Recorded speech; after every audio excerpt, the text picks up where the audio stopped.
Do you set aside land on your farm for local and native wildlife?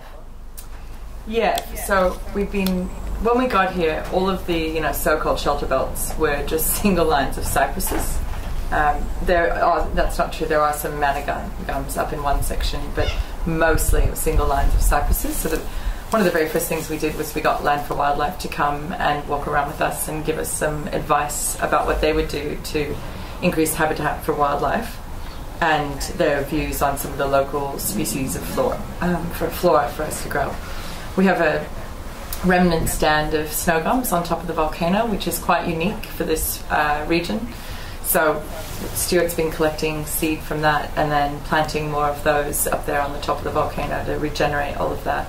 And we've planted loads of gum trees and wattles, acacias. Having said that, not only natives, we're really keen to have more productive trees that are going to drop food for the animals. So we're also planting a lot of oaks and chestnuts and maples and walnuts. And next year we'd like to start planting more fruit as well. So all of that is potential habitat anyway, whether it's native or not native.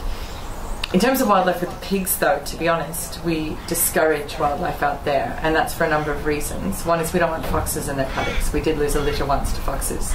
So we try to discourage them. One of the ways we do that is we put chook wire to the ground around the boundaries of those paddocks.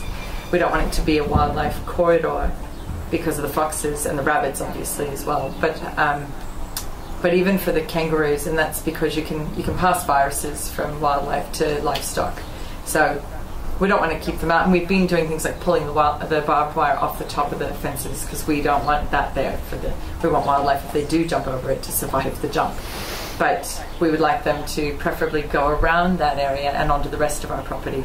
And yes, so we're also, in terms of all that planting, we're expanding those single line shelter belts to be 10 to 20 metres wide instead, so that it's a true corridor, not just a shelter belt. So you can see from that it's like there's a difference between like organically farming vegetables to farming animals in the way that you do, is that you almost need to keep out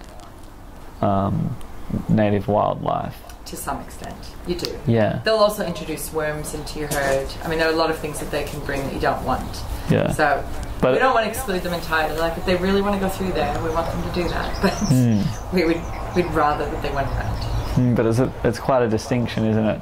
Like it's also good that you said like up on the hill, and you do have other places.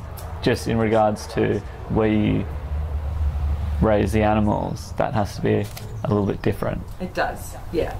And hopefully, the bird life will keep growing there though as the trees mature. So pretty happy to have loads of bird life out there. Excellent.